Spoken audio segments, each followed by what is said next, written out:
22대 국회 전반기 의장 경선 이후에 민주당에서는 이재명 대표 일극 체제에 상처를 입었다 이런 평가도 좀 일부 있는 것 같습니다. 당원들의 탈당 러시가 일자 이재명 대표는 당원을 늘리고 권한을 확대하겠다 이렇게까지 얘기했는데 한병도 더불어민주당 의원과 당내 분위기 그리고 문재인 전 대통령의 회고록에 담긴 이야기 들어보도록 하겠습니다. 전화로 연결돼 있습니다. 의원님 안녕하세요. 네, 안녕하세요. 한병도입니다. 예, 의원님.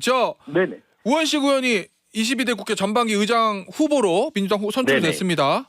일단 의원님 보시기에도 이거 예상 외의 이변입니까?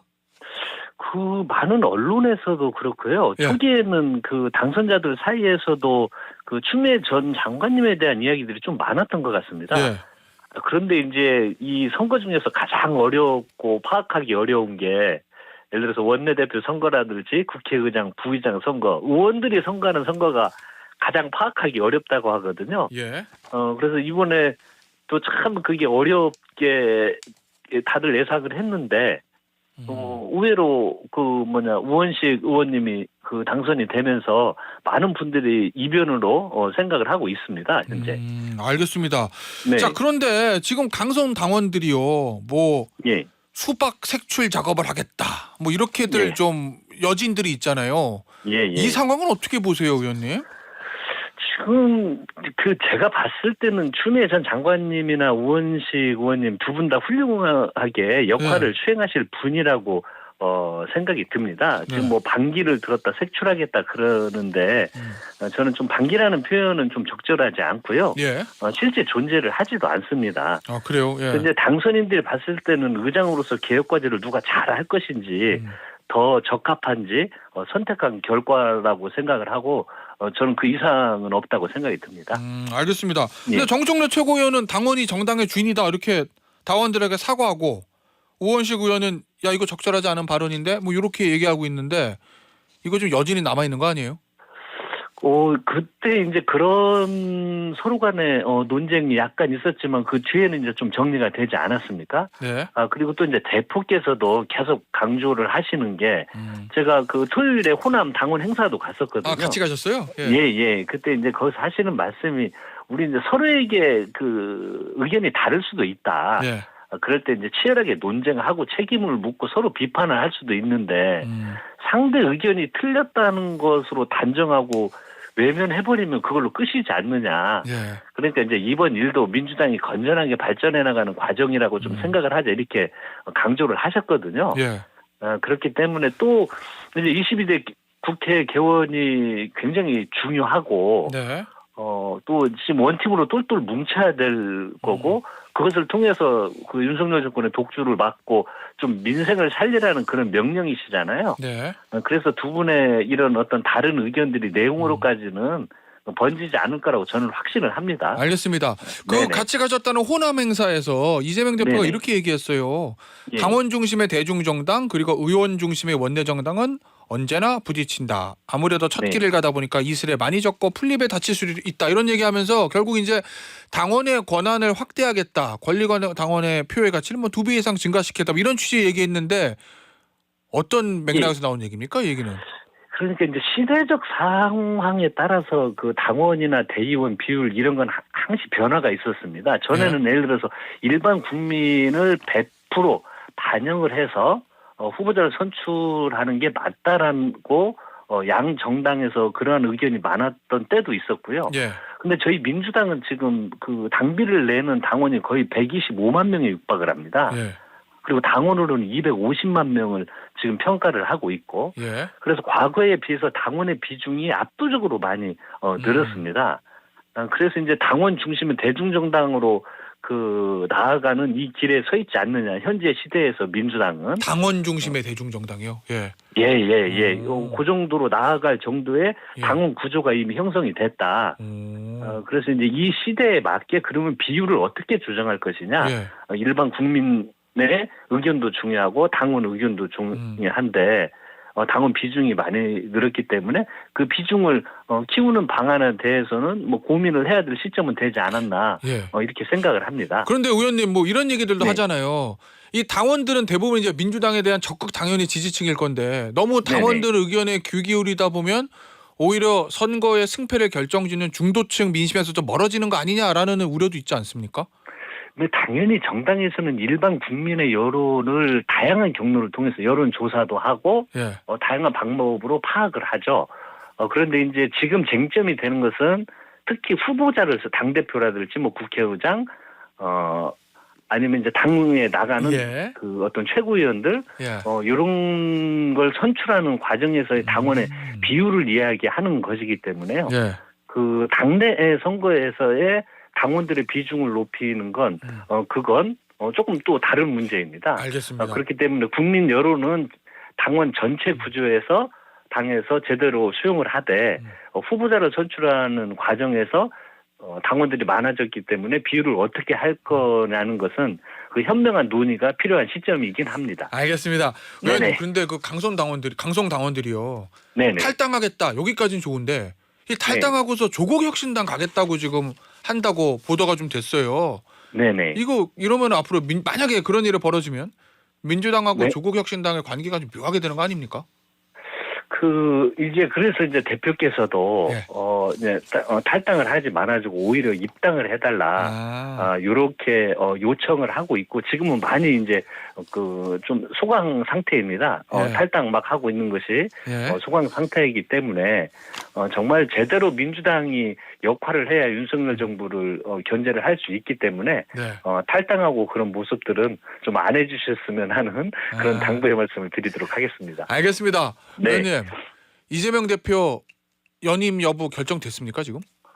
아니요, 아직 예. 그 대표께서 얼마 전에도 뭐 예. 임기가 뭐 넉 달 남았고 뭐 현재 단계에서는 깊이 생각할 단계도 아니다라고 그 말씀을 하셨잖아요. 예. 아마 이제 본인이 다양한 의견을 수렴을 하고 계시고 고민을 하실 것이라고 생각을 합니다. 아니 왜냐면 예. 뭐 그런 얘기들이 있더라고요. 저 이번 국회의장 경선 결과를 놓고 이재명 대표 연임의 영향을 아주 전혀 상반되게 두 가지로 해석하던데 하나는 일단 재선 이상급 의원들이 여기에 추미애 당선인의 저 의장 선출에 제동을 걸었으니까 오히려 이재명 대표 리더십이 좀 상처가 났다. 이런 의견이 있는 반면에 오히려 이재명 일극 체제라는 비판에서 좀 자유로워졌기 때문에 연임하는데 장애물이 치워졌다. 뭐 이런 전혀 다른 해석들이 있거든요. 어느 쪽이 맞습니까? 뭐 의원들이 반기를 들었다고 하는 평가에 대해서는 저는 또 그렇게 생각하지 않고요. 예. 예, 그 두 후보를 놓고 정부 견제를 위해서 누가 제대로 할 수 있냐. 라는 판단에 따라서 의원들이 결정을 한 거고요. 예. 그 연임 문제는 저는 전적으로 이재명 대표님의 의지에 달려 있다고 생각이 듭니다. 예. 그래서 그 의장 선거 결과 연관하는 것은 크게 의미가 현재 당 내부에서는 예. 없는 분위기입니다. 예. 그러면 의원님은 개인적으로는 연임하는 게 민주당과 이재명 대표의 득이 된다고 보십니까? 아니면은 실이 좀 더 많을 것 같다고 보십니까? 그건 이제 그 대표님께서 판단을 하실 거라고 생각이 듭니다. 그렇겠죠. 제가 판단하는 것보다도 예. 아직 정말 시간이 많이 남았고 예. 지금 연임 문제를 그 쟁점으로 부각될 필요가 있나 이런 생각도 들고요. 이미 이제 특히 그 22대 국회가 시작이 되면서 민주당은 빠르게 개혁 과제들을 그 추진을 할 계획을 가지고 있습니다. 예. 그 추진 성과, 진행 과정 이런 거를 보면서 대표님께서 판단하실 거라고 생각합니다. 알겠습니다. 네. 의원님 얼마 예. 전부터 국민의힘에서 이런 얘기들이 좀 나오기 시작하는 것 같아요. 이 김건희 여사에 대한 민주당의 특검 공세에 맞불 성격으로 예. 김정숙 여사에 대한 특검부터 하자. 예. 예를 들면 뭐 저 인도 타지마을 방문이나 뭐 이런 예. 부분들 예. 어떻게 보십니까? 그 여권 일각의 주장이요. 터무니없고 황당한 주장이라고 생각이 드는데요. 예. 그 타지말라 그 방문 관련해 가지고 여러 그 논란들이 있는데 예. 그 저도 그때 당시에 일을 하고 있지 않았었습니까? 근데 지금 여당에서 주장을 하는 건 이게 외유성 방문이라고 자꾸 그 이야기를 하는 겁니다. 일종의 그러니까 그런데 셀프 초청이라는 표현을 좀 여당에서 하죠. 그 셀프 초청이라는 사실 관계 자체도 제대로 파악을 하지 못하고 있고요. 예. 그 왜곡하고 있는 겁니다. 그러니까 그래요? 저희들이 문재인 정부에서 그 외교의 핵심 기조가 한미를 중심으로 하되 그 신남방 정책을 핵심적으로 추진했습니다. 예. 그래서 인도, 뭐 태국, 베트남 이런 관계를 그 핵심적인 우호 협력 관계로 만들어야 된다. 그 목표를 추진하고 진행을 하면서 인도는 아주 핵심적인 국가였습니다. 네. 그래서 그 대통령하고 인도 모디 총리하고 관계도 아주 유명할 정도로 그 가까우셨고요. 예. 그래서 대통령이 방문을 하셨을 때 모디 총리께서 대통령을 한번 초청을 했는데 방문했는데 또 방문하기가 어렵잖아요. 그러니까 인도 정부에서 요청을 합니다. 그러면 여사님이라도 좀 방문을 했었으면 좋겠다. 이렇게 요청이 있고 신남방 정책의 핵심적인 국가이기 때문에 그 정부의 요청을 받아서 방문을 했는데 자꾸 우리 내부에서 외유성이다, 뭐 터무니없는 돈을 들였다 이런 것들을 왜곡해서 이렇게 비판을 하고 나면 네. 그 인도 정부에서 현재 우리에 대해서 어떻게 생각을 할 겁니까? 그건 사실관계도 제대로 파악하고 있지 못하고 왜곡하고 있는 그런 상황인 겁니다. 근데 의원님 이제 지금 의원님 말씀하신 게 이번에 이제 문재인 전 대통령이 회고록에서 네. 저 설명했던 내용이거든요. 배우자의 네네. 단독 외교다. 네네. 그런데 지금 배현진 의원이 SNS 글 쓴 거 보니까 예. 이거 당시에 국정감사 통해서 본인이 확인했는데 예. 처음에 인도에서 요구한 거는 외교부 장관이고 예. 그리고 외교부가 오히려 김 여사를 초청해달라고 인도 측에 먼저 타진한 것을 확인했다. 그러니까 그건 이것은 사실- 셀프 초청 아니냐 이렇게 얘기하거든요.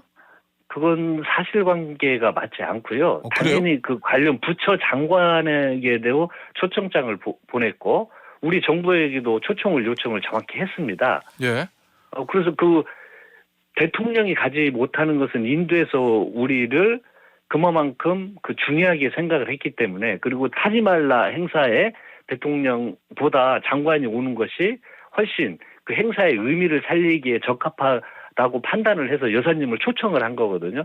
그럼 여사님 초청한 것에 대해서는 왜 사실관계를 이야기하지 않습니까? 그걸 이제 배현진 의원은 네. 저 우리 정부 측에서 아이 외교부 장관 아니고 우리 여사님이 가실 거니까 여사님 초청해 주세요. 이렇게 셀프로 초청을 요청했다. 요 얘기 하는 겁니다. 배현진 우리가 의원은. 요청을 한 게 아니고요. 예. 인도 정부로부터 요청장이 있었다는 사실관계부터 정확히 파악을 하고 비판을 했으면 좋겠습니다. 알겠습니다. 자 마지막 주제 될 것 같은데요. 어제 이제 예. 김경수 전 지사가 귀국을 했습니다. 노무현 전 네네. 대통령 추도식 참석 문제로 지금 네네. 그 야당에서는 김경수 지사 복권론 요 얘기 좀 얘기가 솔솔 나오는 것 같은데 어떻게 보세요 그 부분? 그 뭐 여당에서도 나오고 그 야당에서도 그런 이야기들을 제가 자주 듣고 있습니다. 예. 그런데 그거 관련된 구체적인 사실관계나 내용에 대해서는 그 파악하기가 어렵고요. 네.